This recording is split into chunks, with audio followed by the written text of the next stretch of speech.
Brian Windhorst was in the building last night. And to me, Brian, it just felt like the Heat could not find offense early and then the wheels started to fall off. But where did you see things start to go wrong?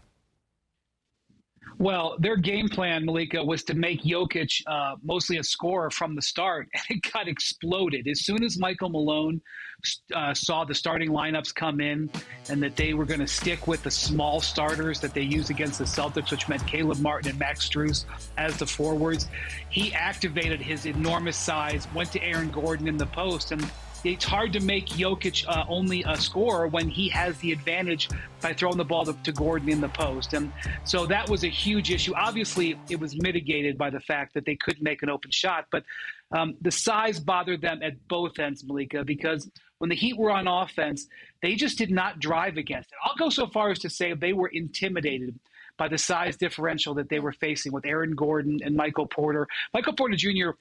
They were 1 of 9 shooting up against him. Jimmy Butler only had 8 drives the entire game, Malika. That's the fewest he's had in the game this entire postseason.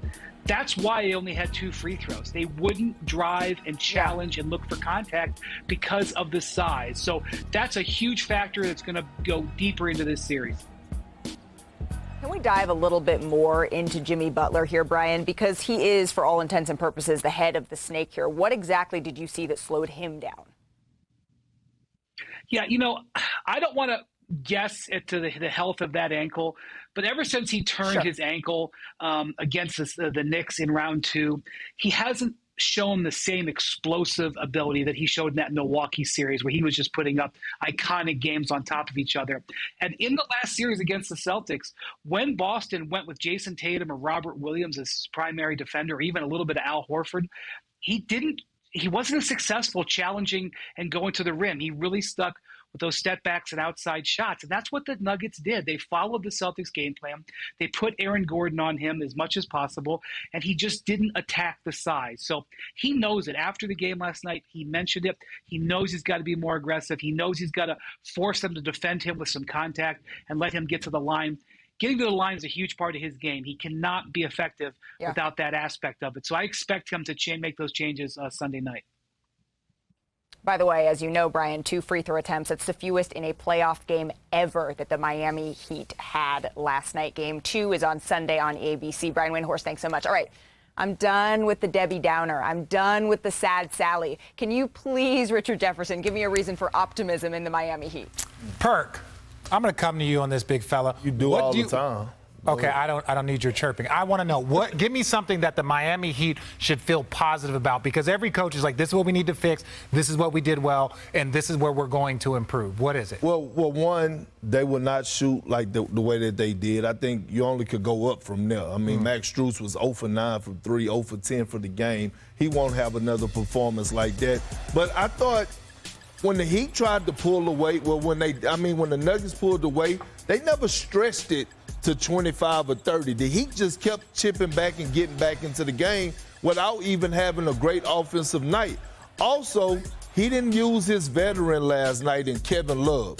I believe that Eric Spoelstra will go back to that 2 big lineup and bring in Kevin Love, put Bam on Eric Gordon. And Kevin Love has shown us, not in the Celtics series, Milwaukee and the Knicks series, that he still got it. He's still willing to put his body on the line to take charges. Also, he's been here before. So the great thing about it is that the Miami Heat has optimism about Tyler Hero returning. We don't know when.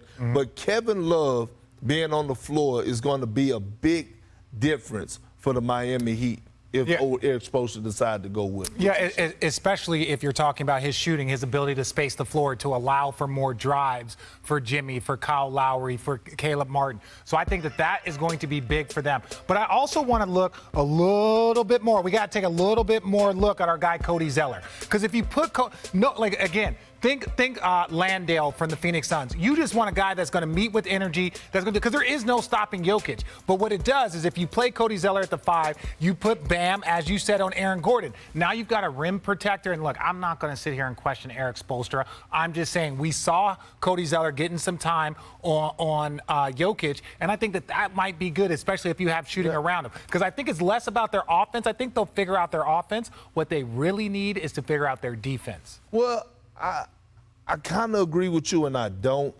The Nuggets only scored, 104 points last night? Yeah. I think you go with that big lineup. You don't have, if you start with that big lineup, you don't have Aaron Gordon exploding for the first quarter that he had.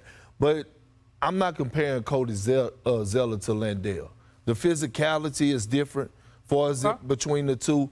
I don't believe that this is a series for Cody Zeller, but I do believe that this is a series for Kevin Love. And I think also Highsmith. The kid he had 18 off the bench. His high motor, his athleticism at the wing position to be able to guard Michael Porter Jr. sometimes, Jamal Murray, and junk it up. I think Eric's supposed to have seen something in Highsmith. He's going to play him as well. You can see how teams that go up 2-0 in the finals fare here, though, Perk. Well, listen, I'm going to be really honest.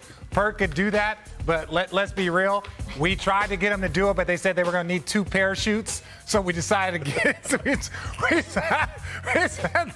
they were like, no, for the safety of the people that are jumping out of the plane with them, they said no. So we had Malika meet him at the ground. Who you got in game 2? Quick. Ooh, who I got? The Denver Nuggets. I got Miami. Denver Nuggets, okay, baby. You're going Denver. I'm rolling with you, Malika. I'm going with the Heat. They will bounce back, even up this series. You know what I'm saying? You was that person. You saw the Heat have something. You ain't have nothing. I just feel like, I'm not sure if it's belief or just they need to do this. We just saw the numbers, 86%. Kendrick, Perkins, Richard Jefferson, thank you so much for holding it down in LA. I'm Malika Andrews. That's going to do it for us. We will see you all on Monday. Enjoy the game. Thank you for watching ESPN on YouTube. For live streaming sports and premium content, subscribe to ESPN+.